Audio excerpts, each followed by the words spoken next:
예전에 유행했던 노래, 유행가라고 하죠. 노래 하나가 있습니다. 내 인생은 나의 것이라고 하는 노래인데요. 가사가 대단히 많아요. 그런데 후렴구, 다른 건 몰라도 아마 다 이 후렴구는 알고 계시리라고 싶습니다. 내 인생은 나의 것, 내 인생은 나의 것, 그냥 나에게 맡겨주세요. 내 인생은 나의 것, 내 인생은 나의 것, 나는 모든 것 책임질 수 있어요. 이 노래가 진실일까요? 정말 우리는 내 인생은 정말 나의 것이겠습니까? 정말 우리가 스스로 우리 인생을 모든 것을 책임질 수 있겠습니까? 본문 말씀은 포도원 농부의 비유라고 불려지는 말씀입니다. 지난주에 예수님과 종교 지도자들 사이에 권위 논쟁이라고 하는 것이 있었습니다. 성전을 정화하신 사건을 염두에 두고 종교 지도자들이 그렇게 묻지요. 당신이 무슨 권위로 이와 같은 일을 하는 것이냐? 예수님께서는 그들의 질문에 직접적으로 대답하시기보다 요한의 세례가 어디로부터 온 것이냐라는 질문으로 그들의 간접적으로 대답을 하셨습니다. 요한의 세례 사역과 그가 전한 메시지 이 전부가 예수님께서 누구이신가, 곧 그분이 하나님의 아들이시다라고 하는 사실을 보여주고 있었기 때문인 것입니다. 그런데 이번에는 이 비유의 말씀을 통해서 자신의 권위 문제에 대해서 답을 주고 계신 것입니다. 한 사람이 포도원을 만들고 산 울타리를 쳤습니다. 그리고 이 농사에 필요한 즙틀을 만들고 망대까지 세워서 농부들을 불러서 세를 준다는 것이지요. 그리고 자신은 먼 타국으로 떠나게 되었습니다. 이 포도 열매가 맺히는 기간이 한 3, 4년쯤 걸린다는 것입니다. 그래서 포도 열매가 맺혀질 때까지를 기다렸다가 그 시점이 되어서 자신의 집에 있는 종을 보내 농부들에게 소작료를 받으려고 했습니다. 그러나 농부들은 세를 내기는커녕 종을 때리고 돌려보냈다는 것이죠. 주인은 다른 종들을 계속하여 보냈지만 그 농부들은 이 종들을 때리거나 그리고 심지어는 죽이기까지 했다는 것입니다. 주인이 마지막으로 아들을 보냈지만 농부들은 이 아들까지 죽여서 포도원 밖으로 던져 버렸다고 했습니다. 화가 났잖아요. 화가 난 포도원 주인이 그들에게 가서 그 농부들을 진멸하고 그 포도원을 다른 사람들에게 주었다. 이것이 간략한 내용인 것입니다. 이 포도원의 비유가 무엇을 의미하는가? 여기서 포도원은 이스라엘을 의미하는 것입니다. 그냥 포도원 하면 그 이스라엘 사람들은 이스라엘 공동체를 이야기하는 것이구나 이렇게 알아들었습니다. 그리고 농부는 종교 지도자들을 의미하는 것이었고요. 그들에게 포도원을 맡긴 주인은 하나님이시고 주인이 보낸 종들은 누구겠습니까? 하나님께서 이스라엘 공동체에 보내신 선지자들을 의미하는 것이었습니다. 이 선지자들 중에는 바로 얼마 전에 죽었던 세례 요한까지가 포함되는 것이었습니다. 그리고 주인이 최후로 보낸 아들, 최후로 보낸 이 아들은 누구이겠습니까?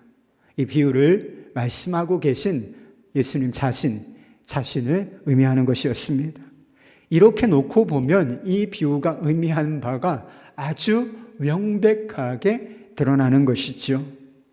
본문 말씀 끝에 보면 이 종교 지도자들도 이 비유가 자신들을 향한 것이라고 하는 것을 알아들었어요. 하나님의 것을 빼앗으려고 하는 사람들로 자기들을 그렇게 비유하고 결국은 심판을 받을 것이라고 했으니 얼마나 불쾌했겠습니까? 예수님을 잡아 죽이고 싶은 마음이 있었지만 많은 사람들을 두려워하는 까닭에 그때는 예수님을 놓고 현장을 떠났다고 기록하고 있습니다.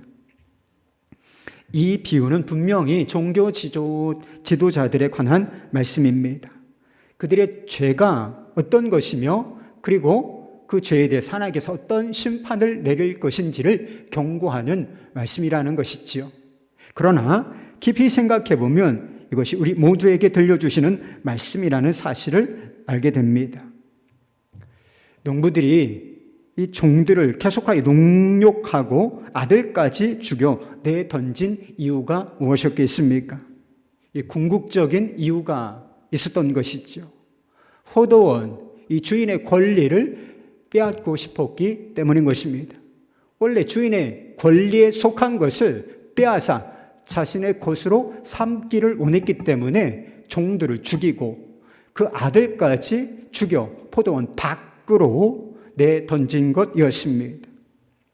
그런데 이것이 바로 우리가 가지고 있는 그 뿌리 깊은 죄의 속성이라는 사실을 여러분은 알고 계십니까? 많은 사람들이 이 죄를 윤리적인 것, 도덕적인 것이라고 생각하고 있습니다. 거짓말, 도둑질, 그리고 살인, 그 밖에 법을 어기는 이런 윤리적인 것이라고 생각하고 있는 것 같습니다. 물론 그것들이 죄입니다.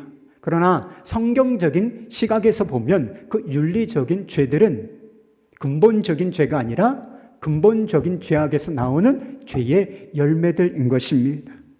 죄의 뿌리가 있는데 죄의 뿌리는 크게는 세상이라고 하는 포도원, 아주 작게는 내 인생이라고 하는 포도원, 이 포도원에서 하나님의 권리를 빼앗는 것을 말하는 것입니다. 주인 노릇하려고 하는 것, 이것이 바로 죄의 본질이라고 하는 것입니다. 미국인 철학자 중에 토머스 네이글이라고 하는 사람이 마지막 말이라고 하는 책을 썼다 그래요. 이 사람은 자신 스스로를 세속적인 무신론자다 이렇게 부르는 사람이었습니다. 근데 이 사람이 마지막 말이라고 하는 책에서 하나님에 관해서 이런 이야기를 써놓았습니다.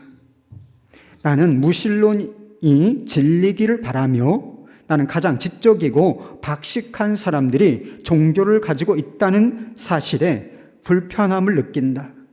이는 단지 내가 신을 믿지 않기 때문에 당연히 그런 나의 신념이 옳기를 바라는 것 이상의 문제다. 나는 신이 없었으면 좋겠다. 나는 신이 존재하는 것을 원하지 않는다. 나는 세계가 그렇게 되어 있지 않기를 바란다. 우주적인 권위라고 하는 이런 문제는 드문 일이 아닐 것이라는 게 나의 추측이다. 나는 궁금하다. 신이 존재하는가의 여부에 대해서 정말로 무관심한 사람이 한 사람이라도 존재할까? 많은 사람들이 하나님 존재하지 않는다, 신은 존재하지 않는다, 이게 무신론에 빠져서 사는 사람들이 얼마나 많습니까?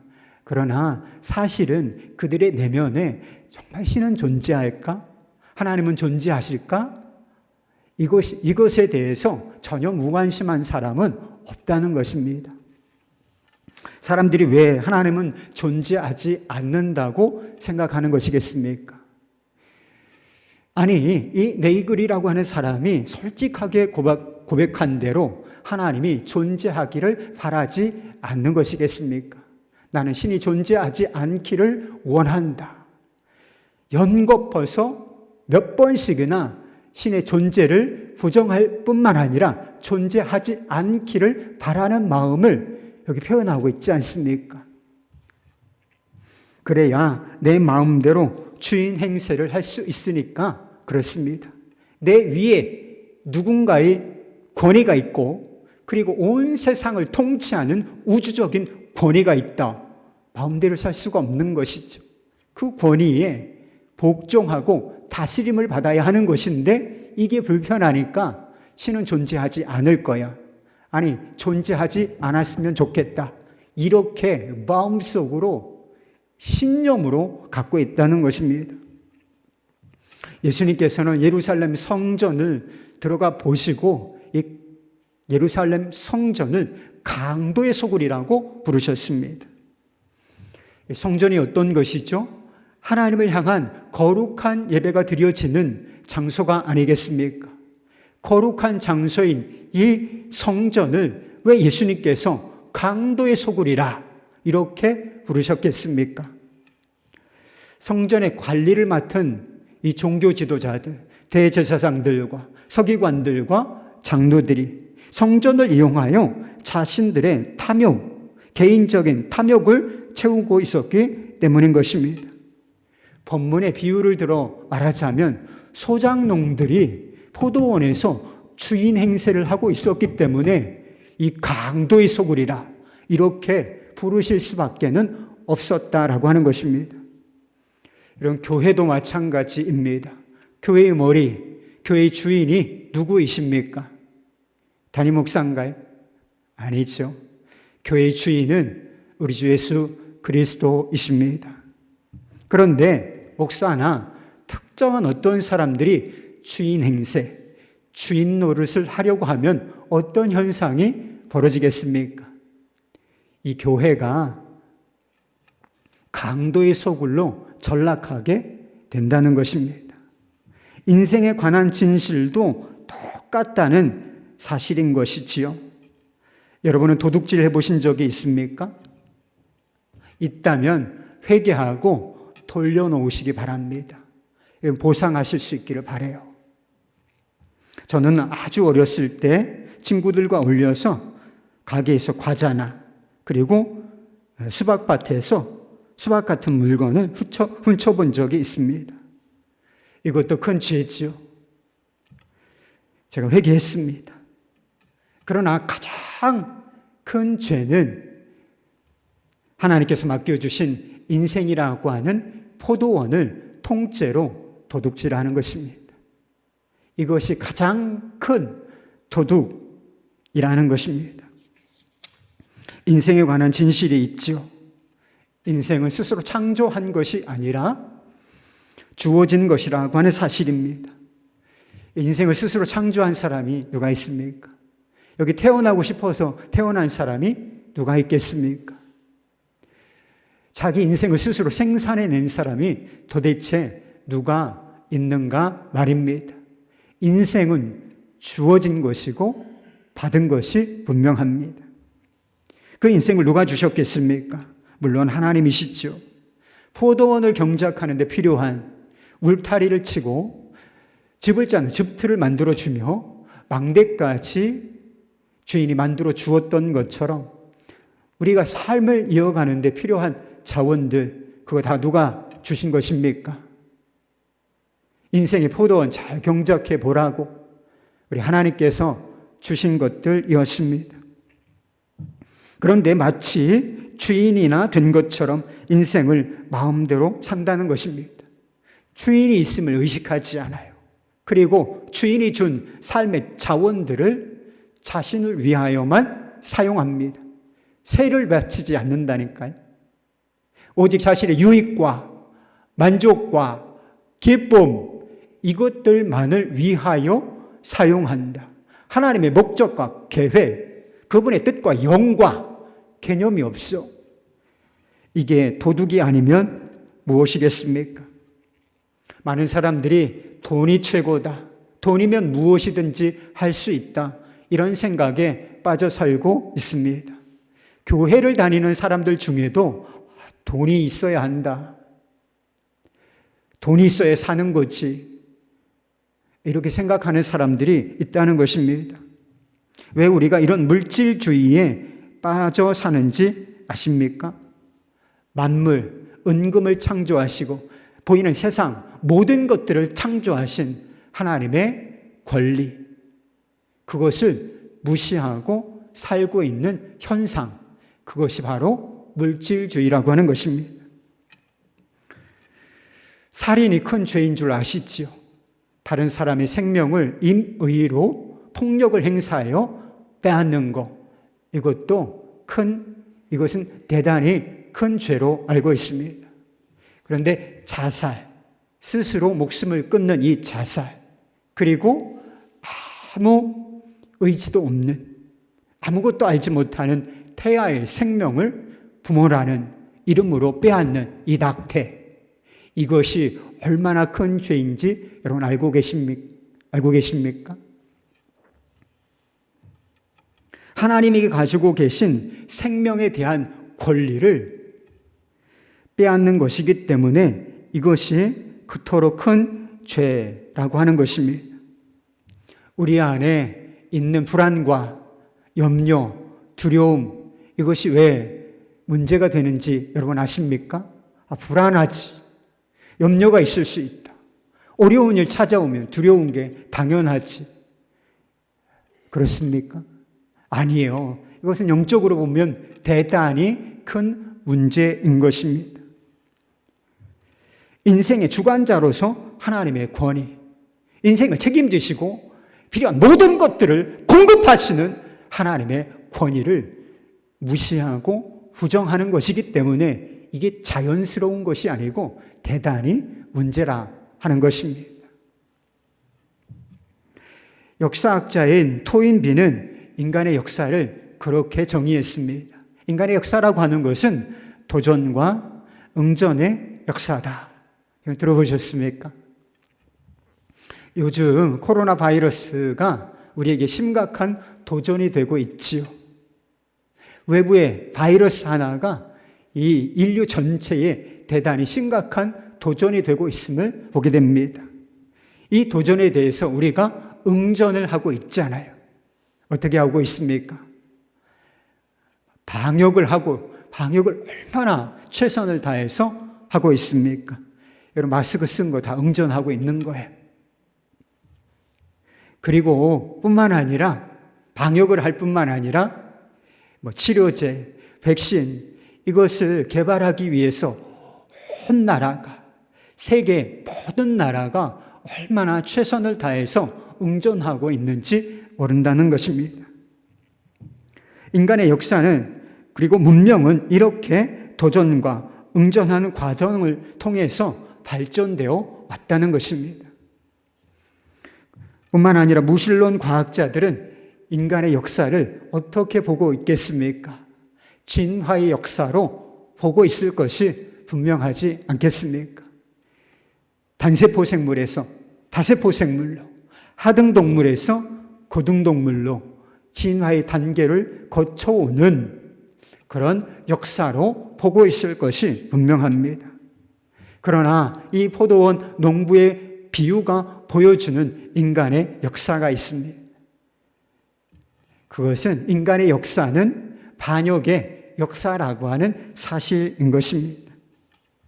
하나님의 것을 빼앗으려고 끊임없이 시도하고 노력하는 도둑의 역사라고 하는 사실입니다.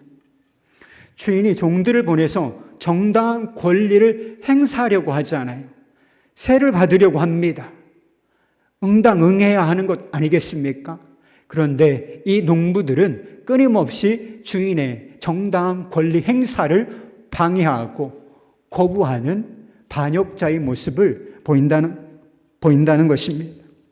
그런데 이 비유가 보여주는 또 다른 역사 한 가지가 있습니다. 인간의 역사가 반역의 역사, 도둑의 역사라면 하나님의 역사는 인내의 역사요, 또한 사랑의 역사라고 하는 사실입니다. 주인이 보낸 종들을 환대하기는커녕 계속하여 때리고 능욕하고 심지어 죽여버리기까지 하는 이 농부들, 여러분이 만약 주인이라면 이들을 어찌하실 것 같습니까? 새를 맡겼어요. 그런데 새를 죽이는커녕 내가 보낸 일꾼들을 다 죽여버리고 마지막으로 아들까지 죽여버리는 이 농부들 어찌하겠습니까? 놀라운 사실은 주인이 농부들에 대해 오래 참는다는 것입니다. 집에 종들을 다 보내고 한 사람이 남았는데 그가 사랑하는 아들까지 보낸다는 것입니다. 여러분, 이 주인이 제정신입니까? 이 악한 농부들 전력이 있어요. 종들을 무시하고 빈손으로 돌려보낼 뿐만 아니라 그들을 능욕하고 죽여버리기까지 하는 이 악한 농부들, 그들이 점령하고 있는 이 포도원에 자신이 사랑하는 아들을 보낸다. 이게 제정신입니까? 그런데 이 포도원 주인이 그렇게 한다는 거예요. 마지막 남은 아들을 보내서라도 이 완악한 농부들의 마음을 돌려놓고자 했던 것입니다. 반역자들이 주인 노릇하는 세상에 하나님의 아들이 오셨다. 이것 자체가 하나님의 놀라운 사랑을 보여주고 있는 것이 아니고 무엇이겠습니까? 요한복음 3장 16절 말씀하시지요. 하나님이 세상을 이처럼 사랑하사 독생자를 주셨으니 이는 저를 믿는 자마다 멸망하지 않고 영생을 얻게 하려 하심이라. 바로 그 말씀인 것입니다. 그러나 안타깝고 불행한 사실이 있습니다. 그것은 포도원 주인의 마지막 배려, 마지막 제안마저 거부당할 것이라고 하는 사실을 이 비유가 보여주고 있다는 사실입니다. 농부들은 주인이 마지막으로 보낸 아들까지 죽여서 포도원 밖으로 던져버렸다고 했습니다. 유일한 상속자인 아들을 죽임으로써 이 주인의 권리를 완벽하게 빼앗으려고 했던 것입니다. 이게 무슨 뜻일까? 예수님께서 이미 여러 차례 예고하셨죠. 제자들에게 이미 여러 차례 예고하신 적이 있는데 자신이 종교 지도자들에게 버림을 당하여 죽임을 당하게 될 것이다 라고 하는 비유로, 그 사실을 비유로 말씀하고 계신 것입니다. 인간의 반역의 역사는 성공으로 끝날 것인가? 아니라는 것입니다. 포도원 주인이 와서 그 농부들을, 그 악한 농부들을 다 진멸하고 그 포도원을 다른 사람들에게 줄 것이라는 것입니다. 주인의 권리를 완전히 되찾을 것이라고 하는 것입니다. 하나님의 인내와 사랑의 역사는 이 반역자들에 의하여 실패로 끝날 것인가? 그것도 아니라는 것입니다. 실패로 끝난 것처럼 보이는 하나님의 일이 결국은 완벽한 성공을 거둘 것이라고 하는 사실, 이 비유가 보여주고 있습니다. 10절 말씀에 보면 이 비유의 결론이 나와요. 이 결론을 잘 보셔야 됩니다. 10절 말씀. 너희가 성경의 건축자들이 버린 돌이 모퉁이의 머릿돌이 되었다. 하나님의 아들이 버림을 당하고 죽임을 당할 것이지만 사흘 만에 살아날 것이고 부활할 것이며, 그리고 하나님께서 새로 지으시는 이 집의 모퉁이의 머릿돌이 될 것이다. 그렇게 말씀하고 계신 것입니다. 예수님께서 구원의 유일한 주춧돌이 되실 것이다. 새 인류의 주춧돌이 될 것이다. 그렇게 말씀하고 계신 것입니다. 우리가 이 비유를 통하여 깨달아야 할 몇 가지 진리가 있습니다. 우선 예수님의 이 십자가는 하나님께서 반역자들, 도둑들에게 주시는 기회라고 하는 것입니다. 그것도 악한 자들에게 주시는 사랑이 듬뿍 담긴 기회라고 하는 것입니다. 우리가 하나님께서 주신 기회, 하나님께서 내미신 이 기회라고 하는 손을 붙잡는 방법, 그것이 믿음입니다. 여러분, 믿음이란 무엇이죠? 주인 행세를 그만두고 하나님의 주권을 인정하는 것. 여러분, 이것이 믿음인 것입니다. 하나님의 이 소유권, 포도원의 소유권을 찾으러 오신 그 아들을 환대하고 영접하는 것, 그리고 그분 앞에 무릎을 꿇는 것, 이것이 바로 믿음인 것입니다. 예수 그리스도께서 내 마음과 삶의 기초가 되며 머리가 되시는 것을 말하는 것입니다. 인생이라는 포도원의 주인인 제 자리를 찾는 사건, 이것이 바로 믿음이라는 거예요. 주인 행세를 끝내고 주인을 영접하고 주인의 권리를 인정하는 것, 이것이 바로 믿음이라고 하는 사건이라는 것입니다. 그러면 예수 그리스도 안에서 새로 지음을 받은 인생이 되는 것입니다. 죄로 말미암아 어그러지고 비뚤어진 모든 것들, 그 모든 것들이 바로 잡아지고 바로 잡아지게 되어 있는 것이지요. 돈과의 관계가 바로 잡아지게 됩니다. 결코 물질주의적인 생각으로 살 수 없게 되는 것입니다. 하나님의 권위에 의하여 물질을 통치하고 다스리며 하나님의 뜻대로 사용할 수 있는 사람이 되는 것입니다. 가족들과의 관계, 자녀들과의 관계가 거듭나게 되어 있는 것입니다. 가족 관계지만 힘들고 어렵고 어찌할 수 없는 이 관계가 다시 바로 잡힘으로 말미암아 건강한 관계가 되어질 수 있다는 것입니다. 그러나 십자가가 보여주는 또 한 가지 진리가 있는 거예요. 하나님이 내심이신 이 기회의 손을 붙잡지 않으면 더 이상의 기회는 주어지지 않을 것이라고 하는 사실입니다. 인간의 역사는 반역의 역사지만 하나님의 역사는 인내요, 사랑의 역사라고 말씀을 드렸습니다. 하나님께서 죄인들을 얼마나 오래 참으시고 또 참으시고 또 참으시는지를 보여주는 사건, 이것이 바로 십자가라고 하는 사실인 것입니다. 여러분들이 죄를 짓는 순간, 하나님을 거역하고 불순종하는 순간 심판이 내려졌다면 여러분 여기에 있을 사람이 누가 있겠습니까? 여러분이 반역하고 불순종하고 하나님의 것을 도둑질하는 이 반역자의 모습을 보였지만 끊임없이 기다리고 인내하며 인내한 그 결과, 그게 십자가라고 하는 것입니다. 그러나 역설적으로 하나님의 인내심에도 한계가 있다는 사실을 보여주는 것, 그것이 바로 우리 주 예수 그리스도의 십자가인 것입니다.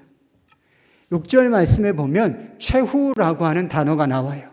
최후로 이 아들을 보냈다.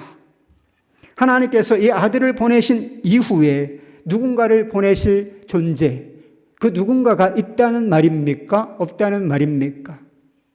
십자가 이후에도 또 다른 기회가 있다는 말입니까? 없다는 말인가요? 결코 없을 것이라고 하는 의미, 그것이 바로 최후라고 하는 단어가 설명해 주고 있는 것입니다.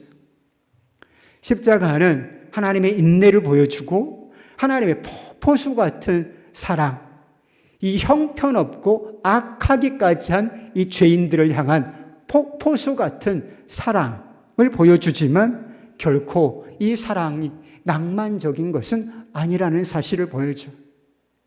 사랑이 낭만적입니까?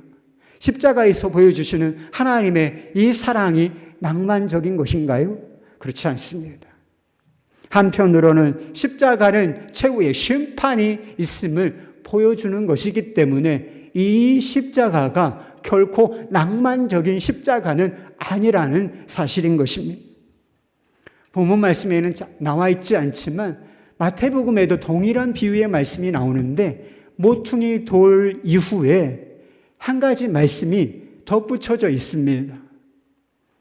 마태복음 21장 44절 말씀, 이 돌 위에 떨어지는 자는 깨어지겠고 이 돌이 사람 위에 떨어지면 저를 가루로 만들어 흩어릴 것이다.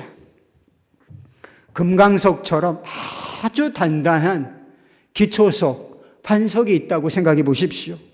거기에 잘 다듬어진 돌을 놓고 또 놓고 쌓아가다 보면 아름다운 건물이 지어질 수 있겠지요. 그런데 그 돌 위에 연약한 돌, 여러분 강하십니까? 여러분 강하세요? 아니에요. 우리에 관한 실체는 우리는 연약한 자들이라는 것입니다.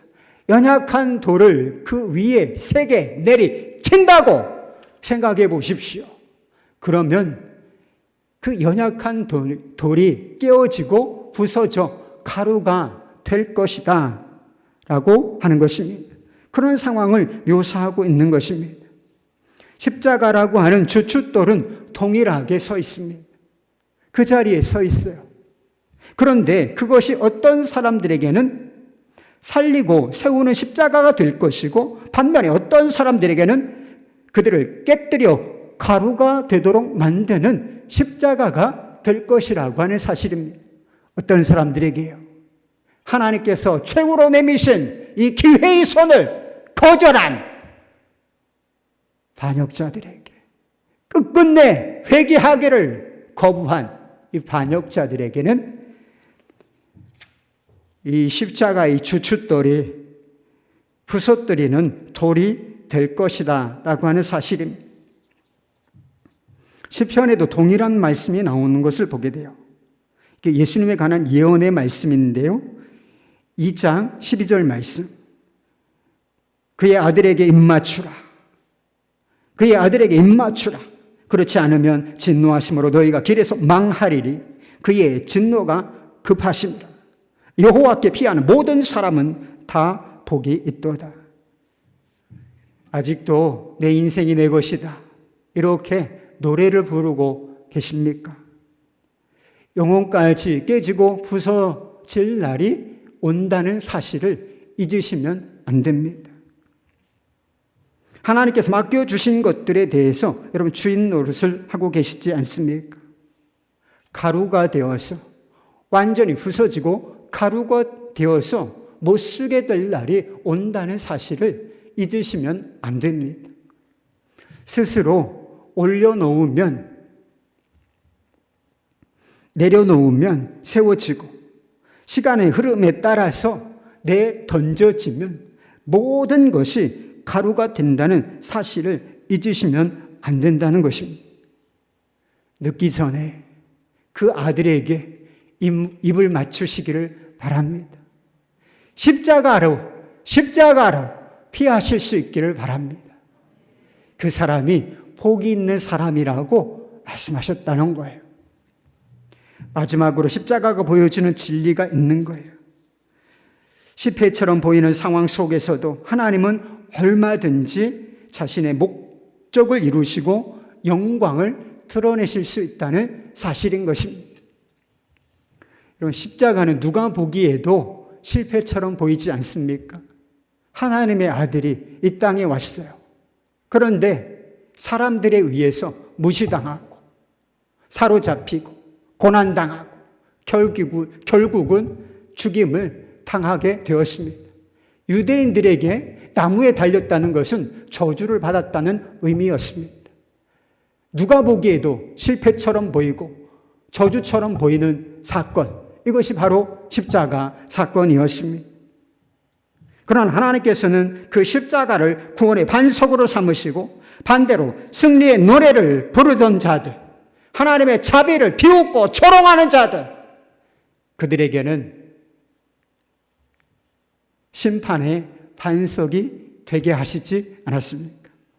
하나님의 능력 안에서 이 복과 저주, 성공과 실패가 완전히 뒤바꾸어지는 역사가 일어났다는 거예요. 완전한 실패처럼, 죽음처럼 보이는 이 십자가를 통하여 사람들을 구원하시고 하나님의 영광을 선포하시는 이런 일을 포도원의 주인이신 하나님께서 행하셨다라고 하는 것입니다. 그리스도인들에게도 누군가에 의해서 버려진 것처럼 보이는 그런 상황이 벌어질 수가 있습니다. 실패와 저주처럼 보이는 상황이 벌어질 수도 있다는 사실입니다. 하나님의 아들이신 예수님께서 이 땅에 오셔서 그와 같은 취급을 당하셨는데 왜 우리에게라고 그런 일이 벌어질 수 없다고 생각하는 것이겠습니까? 그런 일이 있을 수도 있다는 것이지요. 마가복음이 기록될 당시 교회의 상황이 어땠나? 성도들의 상황이 어땠는가? 결코 편안하지 않았다는 것입니다. 대단히 무서운 박해 가운데 있었습니다. 그 유명한 네로 황제, 폭군이라고 불리는 네로 황제가 정권을 잡고 있었던 때예요. 로마의 화제가 이 기독교인들 때문이다, 이렇게 몰아붙여서 기독교를 무섭게 박해하고 있었던 그 시점이었다라고 하는 것입니다. 이 마가복음이 그런 사람들을 대상으로 그 시대 상황 속에서 기록되었던 것입니다. 박해라는 고난을 당하는 사람들이 얼마나 힘들었겠습니까? 세상으로부터 완전히 내던져진 것 같은 그런 느낌을 받지 않았겠습니까? 하나님이 우리 아버지이신데 하나님 아버지로부터 우리가 보호받고 있다, 이런 느낌을 받지 못하지 않았겠습니까? 그러나 십자가가 보여주는 것은 무엇인가? 하나님은 그 상황을 얼마든지 모퉁이의 머릿돌이 되게 하실 수 있다는 것입니다. 이 박해와 고난까지도 하나님의 영광과 목적을 이루는 수단으로 사용하실 수 있다는 사실. 최우승리는 지금 이 성도들 무섭게 몰아붙이고 박해하는 그 대적자들이 아니라 겸손하게 그리스도 앞에 무릎을 꿇고 그분에게 입맞춤을 하는 이 성도들의 것이다. 교회의 것이다. 라고 하는 것을 보여주는 것이 아니겠습니까? 실제로 교회 역사 속에서 이런 일이 일어난다는 거예요. 로마 제국이 나중에는 기독교 국가가 된단 말이에요. 15세기 말에 아고스티노 단토니오라고 하는 조각가가 있었다는 것입니다. 이 사람이 아주 멋진 조각품을 계획하고서 큰 대리석 하나를 선택을 했다는 것입니다. 작업을 하기 시작했어요. 그는 형체를 만들어 보려고 몇 번 시도했지만 부질없는 일 같아서 그만 포기하고 말았다는 것입니다. 이 대리석 덩이는 보기 흉한 모습으로 40년간이나 나둥들고 방치되어 있었습니다. 그런데 어느 날 미켈란젤로가 이 버려진 돌덩이, 대리석 덩이에 관심을 갖게 되었다고 합니다. 그는 흉하게 변형된 대리석 덩이에서 웅장한 예술 작품을 보았던 것입니다. 그는 자신이 돌로 훌륭한 작품을 만들 수 있다는 사실을 알았어요. 그래서 끌을 가지고 이 돌을 다듬어 나가기 시작했습니다. 거기서 나온 예술 작품, 조각상이 무엇인지 여러분 아십니까? 이 예술 역사상 가장 탁월한 작품이라고 알려진 다비드상, 데이비상인 것입니다.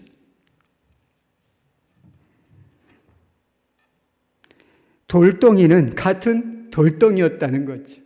버려진 돌덩이. 돌덩이는 그저 돌덩이였을 뿐입니다. 그러나 그것이 누구의 손에 의해서 다루어지느냐, 다듬어지느냐, 이것이 그 돌덩이의 운명을 완전히 바꾸어 놓았던 것입니다.